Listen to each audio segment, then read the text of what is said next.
오늘의 구약 성경 말씀 이사야서 65장 20절 말씀입니다. 거기에는 맨날 살지 못하고 죽는 나이가 없을 것이며 수명을 다 채우지 못하는 노인도 없을 것이다.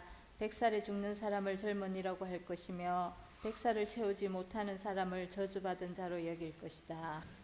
아멘. 날이 대단히 뜨겁습니다. 에어컨이 없는 곳에서 일을 하시는 분들은 정말 힘들 겁니다.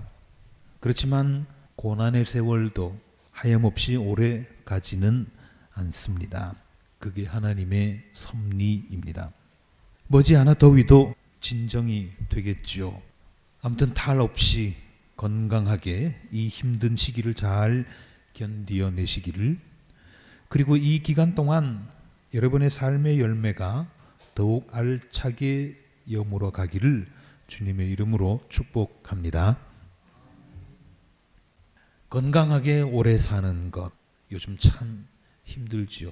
이것은 아마도 모든 사람들이 가진 꿈일 것입니다. 동양 사람이나 서양 사람이나 옛날 사람이나 요즘 사람이나 나이 많은 사람이나 나이 적은 사람이나 남자나 여자나 공통된 꿈일 것입니다.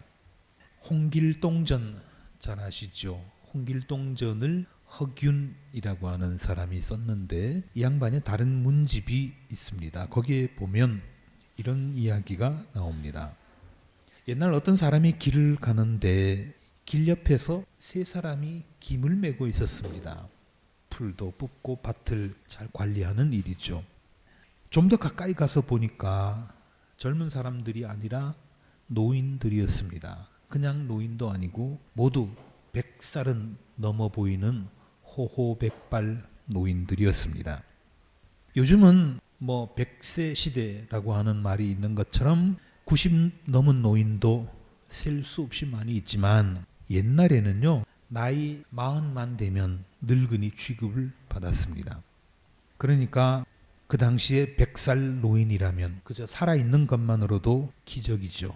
그런데 그런 분들이 밭에서 김을 메고 있으니까, 힘든 일을 하고 있으니까 얼마나 신기합니까? 그래서 나그네가 다가가서 절을 하고 여쭈었습니다. 아니, 어르신들은 무슨 비결이 있으시기에 그 연세에도 아직까지 이렇게 건강하십니까? 그랬더니 그 노인들이 대답을 하는데, 첫째 노인이 이렇게 말했습니다. 왜 그런가 하면 우리 집 안방에는 못생긴 마누라가 살거든. 그래서 오래 산다는 겁니다. 두 번째 노인은 이렇게 대답했습니다. 나는 저녁밥을 먹을 때 배부르게 먹지 않고 몇 수저씩 덜 먹는다네. 그리고 세 번째 노인은 이렇게 말했습니다. 나는 잠자리에 들어서는 머리를 덮지 않는다네. 글쎄요, 요즘에는 머리 덮고 자는 분들이 계신지 모르겠습니다만은 어쨌든 이렇게 대답을 했습니다.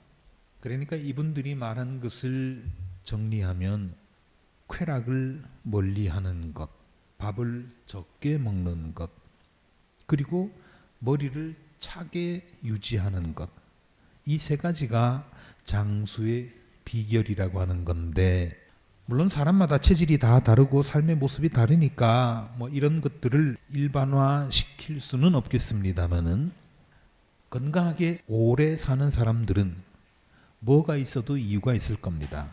각기 나름대로 그 이유가 있을 겁니다. 이거는 우리 동양 사람들의 이야기고요. 서양 철학자인 버트란드 러셀이라고 하는 사람은 이렇게 말했습니다. 어떻게 하면 늙지 않을까? 거기에 대한 나의 최선의 충고는, 여러분 어떻게 생각하십니까? 어떻게 하면 늙지 않고 오래 살 수 있을까 하는 데에 이 사람의 충고는 뭐냐 하면 조상을 신중하게 골라라 하는 것이다. 물론 우리가 조상을 고를 수 없죠. 어떻게 조상을 골라서 태어납니까? 안 되는 거지만 이 사람이 이렇게 얘기를 했습니다. 조상을 신중하게 골라라. 나의 부모들은 비록 젊어서 돌아가셨지만 이 점에 관해서 나는 선조들만큼 잘 해왔다. 나의 외할아버지는 사실 67세라는 꽃다운 나이에 갑자기 돌아가셨지만, 이것도 반어법이죠. 67세면 그럭저럭 살지 않았습니까? 그런데 꽃다운 나이에 돌아가셨지만 다른 할아버지 세 분은 모두 80 이상까지 장수하셨다. 좀 더 먼 조상 중에서 상당히 장수하시지 못한 분은 한 분밖에 없는데 그분은 매우 희귀한 질병으로 돌아가셨다. 그 질병이 뭐냐 하면 참수형, 사형을 당했다는 말입니다. 그걸 이렇게 유머러스하게 표현을 했습니다. 사람이 오래 사는가 오래 못 사는가 하는 것은 유전자에 달려있다 하는 그런 얘기입니다. 오래 사는 집안에 태어난 사람은 유전적으로 오래 살게 돼 있고 그렇지 않은 집안에 태어난 사람은 그렇지 않을 수 있다. 뭐 그런 얘기인데요. 인명은 제천이라고 하죠. 사람의 목숨은 하늘에 달린 겁니다. 사람이 노력해서 될 일이 아니라는 것이지요. 물론 건강하게 살기 위해서 관리를 잘 하고 식사 조절도 하고 생각도 긍정적으로 가지고 하는 그런 노력은 필요하겠습니다마는 너무 오래 살려고 집착하는 것, 그것도 사실은 문제입니다. 그렇기는 하지만 그렇다고 하더라도 죽음이라고 하는 것 썩 유쾌한 일은 아닙니다. 기쁘게 박수치면서 축하하면서 죽는 것은 아니잖아요. 죽음에 대한 사람들의 생각, 아프리카 사람들하고 유럽 사람들하고 생각이 조금 다르다고 하는데요. 아프리카에서는 갓난 아이의 죽음 그리고 노인의 죽음, 이 둘 가운데에서 아프리카에서는 아이들의 죽음보다는 노인들의 죽음을 더 슬퍼한다고 합니다. 왜 그럴까요? 노인들은 살면서 그동안 경험을 많이 쌓았기 때문에, 물론 농사짓고 사냥하고 험한 세월을 견뎌내는 그런 상황이라면 그런 경험이 굉장히 필요하겠죠. 젊은 사람들이 모르는 것도 노인들은 이 산, 이 지점에서는 항상 위험한 일이 있어. 내가 젊을 때 겪어봤거든. 그런 게 있거든요. 그렇기 때문에 아프리카 사람들은 아이들의 죽음은 뭐 그러려니 하지만 노인들이 죽는 것에 대해서는 굉장히 슬퍼한다고 그럽니다. 그리고 또 하나는 갓난 아기들은 자기들이 살았는지 죽었는지 죽는 게 뭔지 아무것도 모르기 때문에 덜 슬프다는 거죠. 그런데 유럽에서는요 거꾸로입니다. 갓난 아기의 죽음을 더 슬퍼한다고 합니다. 왜냐하면 그 아기가 살아 있었다면 앞으로 훌륭한 일을 얼마나 많이 해낼지 그걸 누가 알겠느냐. 그러니까 아쉽다 이거죠. 아직까지 세상에 이름이 나지 않은 아기가 죽었지만 그 아기가 베토벤이 될지 슈바이처가 될지 나중에 아인슈타인이 될지 누가 알겠느냐 그겁니다. 그렇기 때문에 갓난 아기의 죽음을 슬퍼한다고 하는 것이고요. 그리고 노인들의 죽음에 대해서는 물론 예의는 다 하고 애도는 표하지만 아이들이 죽는 것에 비해서는 관심이 조금 적다고 그럽니다. 왜냐하면 지금까지 살 거 다 살았고 앞으로 할 일도 별로 없고 살 만큼 살다가 죽었으니 아쉬움이 덜하다는 얘기입니다. 자, 오래 살다가 죽든지 남보다 일찍 죽든지 어차피 우리는 모두 죽게 되어 있습니다. 그리고 내가 죽은 다음에 세상 사람들이 엉엉 울면서 슬퍼하든지 아니면 먼 산 보듯이 무덤덤하든지 그것도 문제될 게 없습니다. 내가 죽고 없는데 남은 사람들이 어쩌는지 그게 무슨 상관이겠습니까? 중요한 문제는 우리가 살아있는 동안 어떻게 사느냐 하는 겁니다. 살아있는 동안 얼마나 크게 행복을 느끼고 사는가, 살아있는 동안 얼마나 감사하며 사는가, 살아있는 동안 얼마나 사람들과 함께 기쁨을 누리며 사는가, 그게 중요하다는 거죠. 우리 속담에 개똥밭에 굴러도 저승보다는 이승이 낫다고 그랬고요. 성경에서도 비슷한 말이 있는데 전도서에 보면 이렇게 말했습니다. 비록 개라고 하더라도 살아있으면 죽은 사자보다 낫다. 둘이 똑같이 살아있다면 개가 사자 앞에서 어디다가 명함을 내밉니까? 안 되지만 살아있다고 하는 것 그 자체는 죽은 사자보다 훨씬 낫다 하는 겁니다. 그게 인간의 세상입니다.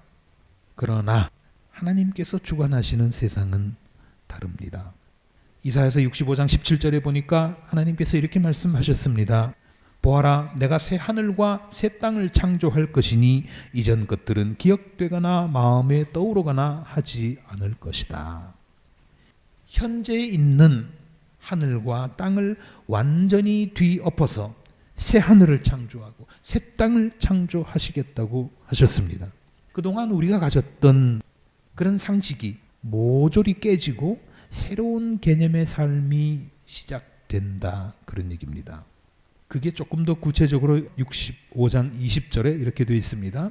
거기에는 몇 날 살지 못하고 죽는 아이가 없을 것이며, 옛날에는 유아 사망률이 굉장히 높았거든요.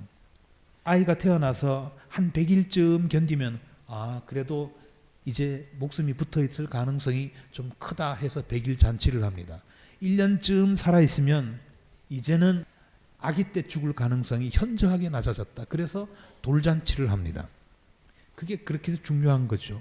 요즘에는 뭐 아이들이 태어나면 기본적으로 유아 사망이라는 게 많지 않죠. 그러나 옛날에는 그렇지 않았기 때문에 몇 날 살지 못하고 죽는 아이가 없을 것이며 그랬습니다. 그리고 수명을 다 채우지 못하는 노인도 없을 것이다. 100살에 죽는 사람을 젊은이라고 할 것이며 100살을 채우지 못하는 사람을 저주받은 자로 여길 것이다. 100살에 죽는 사람은 아이고 젊은이가 죽었네 그런다는 겁니다. 수명만 길어지는 것이 아니라 하나님 나라가 오면, 하나님께서 새 땅 새 하늘을 창조하시면 수명만 길어지는 것이 아니라 눈물 흘릴 일도 없고 울부짖을 일도 없다는 겁니다. 복된 세상이 온다 하는 것이 하나님의 말씀이고 그것이 하나님의 나라입니다. 그러면 그런 세상이 언제 옵니까? 날짜가 정해져 있으면 다른 거 다 포기하고 그냥 기다리고 거기에 올인 할 텐데 언제 옵니까? 아쉽게도 그 날짜는 정해져 있지 않습니다. 그 누구도 모릅니다. 천사도 모릅니다. 예수님조차도 모릅니다. 그러면 기약 없이 마냥 기다리고만 있어야 하겠습니까? 아닙니다. 예수님께서 이렇게 말씀하셨습니다. 누가복음서 17장 21절 보아라, 하나님의 나라는 너희 가운데에 있다. 너희 가운데에 있다. 하나님의 자녀들은, 예수님을 따르는 제자들은 이미 하나님 나라를 경험하고 있다, 그런 얘기입니다. 그렇기 때문에 우리는 누리기만 하면 됩니다. 몇 년을 사느냐? 그 기간은 복된 삶과 별로 관계가 없습니다. 100년, 120년을 살아도 불행하게 사는 사람들이 있는가 하면 짧은 기간을 살아도 행복하게 만족하며 감사하며 사는 사람들이 있습니다. 하나님의 시간 계산법은 우리와는 다르다는 거 아시죠? 하나님의 시간은 1000년이 하루 같기도 하고 하루가 1000년 같기도 한 그런 시간입니다. 하루를 살아도 복되게 사는 삶, 그것이 하나님의 자녀로서 합당한 삶의 자세입니다. 아무쪼록 살아있는 동안 하나님의 나라를 체험하면서 복되게 기쁨으로 살아가는 저와 여러분이 되시기를 주님의 이름으로 기원합니다.